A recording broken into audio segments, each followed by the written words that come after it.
Welcome to Telangana rising news. నేడు రైతు భరోసా నిధుల విడుదల. రేపు రైతుల ఖాతాల్లో జమ. తొలి విడతలో ఎకరం వరకు సాయం. నేడు నర్మెట్ట ఆయిల్ పామ్ కర్మాగారానికి సీఎం రేవంత్ రెడ్డి గారు ప్రారంభోత్సవం. రాష్ట్రంలోని రైతులందరికీ పెట్టుబడి సాయం అందించే దిశగా రైతు భరోసా నిధులను ఈ ఆదివారం ముఖ్యమంత్రి శ్రీ రేవంత్ రెడ్డి గారు విడుదల చేయనున్నారు. మరి ఈ పథకం కింద మొత్తంగా 1.50 కోట్ల ఎకరాలకు సాయం అందించేందుకు 9,000 కోట్లను ప్రజాప్రభుత్వం సమకూర్చుకుంది. ఈ రోజు సాయంత్రం సిద్దిపేట జిల్లా నర్మెట్టలో సాయంత్రం 4 గంటలకు జరిగే సభలో డిప్యూటీ సీఎం మల్లు భట్టి విక్రమార్క గారు, వ్యవసాయ శాఖ మంత్రి గారు తుమ్మల నాగేశ్వరరావు గారితో కలిసి సీఎం రేవంత్ రెడ్డి గారు ఆయిల్ పంప్ కర్మాగారాన్ని ప్రారంభించనున్నారు. ఇక్కడ మనకు ముఖ్యమైన అంశం చూస్తున్నాం. భద్రాచలంలోని శ్రీ సీతారామచంద్ర స్వామి వారి దేవస్థానం మరింత సర్వాంగ సుందరంగా మారనుంది. ఆలయాన్ని అన్ని రకాలుగా అభివృద్ధి చేయడానికి 300 కోట్ల రూపాయల నిధులైన వెచ్చించాలని ప్రజాప్రభుత్వం నిర్ణయించినట్లు తెలుస్తుంది. గౌరవ ముఖ్యమంత్రి శ్రీ రేవంత్ రెడ్డి గారు తన నివాసంలో డిప్యూటీ సీఎం మల్లు భట్టి విక్రమార్క గారు, మంత్రులు పొంగులేటి శ్రీనివాసరెడ్డి గారు, తుమ్మల నాగేశ్వరరావు గారు, కొండా సురేఖ గారితో సమావేశమై భద్రాచల ఆలయ అభివృద్ధికి సంబంధించి దేవాదాయ శాఖ రూపొందించిన మాస్టర్ ప్లాన్ పై చర్చించారు.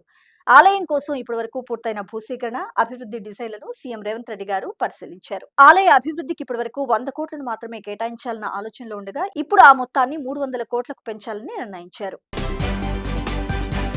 ఇక్కడ మనకు ముఖ్యమైన అంశం చూస్తున్నాం. ద్రవ్యోల్బణం తరుముకొస్తున్న మోడీ సర్కార్ డొల్లమాటలు మాట్లాడుతుందంటూ కాంగ్రెస్ పార్టీ అగ్రనేత గౌరవ్ శ్రీ రాహుల్ గాంధీ గారు తీవ్రంగా ధ్వజమెత్తారు. పశ్చిమాసియాలో ఘర్షణలు తీవ్రమవుతున్న నేపథ్యంలో రూపాయి విలువ పడిపోవడం, పారిశ్రామిక ఇంధన ధరలు పెరగడంపై కాంగ్రెస్ పార్టీ అగ్రనేత గౌరవ్ శ్రీ రాహుల్ గాంధీ గారు తీవ్ర ఆందోళన వ్యక్తం చేశారు. భవిష్యత్తులో భారత్ లో ద్రవ్యోల్బణం ఖాయమని హెచ్చరించారాయన. ప్రధాని నరేంద్ర మోడీ నేతృత్వంలోని ప్రభుత్వం స్పష్టమైన ఆర్థిక వ్యూహానికి బదులుగా డొల్లమాటలు చెబుతుందంటూ తేల్చేశారు. అమెరికా డాలర్ తో పోలిస్తే రూపాయి విలువ 93 మార్కు కన్నా దిగువ పడిపోయిన నేపథ్యంలో రాహుల్ గాంధీ గారు ఈ మేరకు ఎక్స్ లో పోస్ట్ చేశారు. డాలర్ తో పోలిస్తే రూపాయి బలహీనపడి 100 వైపు పయనించడం, పారిశ్రామిక ఇంధన ధరలు విపరీతంగా పెరగటం ఇవన్నీ కేవలం సంఖ్యలు మాత్రమే కాదు, రాబోయే ద్రవ్యోల్బణానికి స్పష్టమైన సంకేతాలంటూ పేర్కొన్నారు. ఇక్కడ మనకు ముఖ్యమైన అంశం చూస్తున్నాం.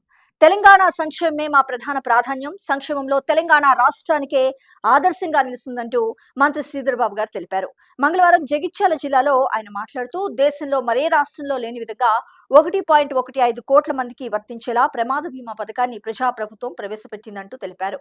సామాన్యులతో పాటు ప్రభుత్వ ఉద్యోగులందరికీ మెరుగైన వైద్యం అందించేందుకు ప్రత్యేక హెల్త్ కార్డులు అందజేస్తున్నామని, అలాగే ఫస్ట్ క్లాస్ నుంచి మరి జూనియర్ కాలేజీ విద్యార్థుల వరకు అందరికీ పౌష్టికాహారం అందించే లక్ష్యంతో బ్రేక్ఫాస్ట్ స్కీమ్ ను అమలు చేస్తున్నామని తెలిపారు. కేంద్ర ప్రభుత్వం తెలంగాణపై పూర్తిగా వివక్ష చూపిస్తుందంటూ తీవ్ర ఆగ్రహం వ్యక్తం చేశారు మంత్రి దుద్దిళ్ల శ్రీధర్ బాబు గారు. ఇక్కడ మనకు ముఖ్యమైన అంశం చూసినాం. మీ 10 ఏళ్ల పాలనలో వ్యవస్థలన్నీ నాశనం. మీరు చేసిన అప్పుకు నేటికి మిత్తి కడుతున్నాం. రేయింబవళ్లు పనిచేసినా కష్టాలు తీరట్లేదు. కాళేశ్వరాన్ని బాంబు పెట్టి కూల్చారంటాం పూర్తిగా సిగ్గుచేటంటూ కూడా మంత్రి తుమ్మల నాగేశ్వరరావు గారు బీఆర్ఎస్ నేతలపై నిప్పులు చెరిగారు. నేడు యాసంగి రైతు భరోసా నిధులను విడుదల చేయనున్నారు. నర్మెట నుంచి ఆయిల్ పామ్ కర్మాగారాన్ని ఈ రోజు సీఎం రేవంత్ రెడ్డి గారు ఘనంగా ప్రారంభించనున్నారు. 10 ఏళ్ల మీ పాలనలో వ్యవస్థలన్నీ నాశనమయ్యాయి. మీరు నాడు చేసిన 8.50 లక్షల కోట్ల అప్పుకు ప్రస్తుతం సీఎం రేవంత్ రెడ్డి గారి సారథ్యంలోని ప్రజాప్రభుత్వం ఇప్పటికీ మిత్తి చెల్లిస్తుంది. కాంగ్రెస్ ప్రభుత్వం అధికారంలోకి వచ్చిన ఈ 26 నెలల్లోనే 3,30,000 కోట్ల అప్పు చెల్లించామంటూ కూడా ఈ రోజు మంత్రి తుమ్మల నాగేశ్వరరావు గారు స్పష్టం చేశారు.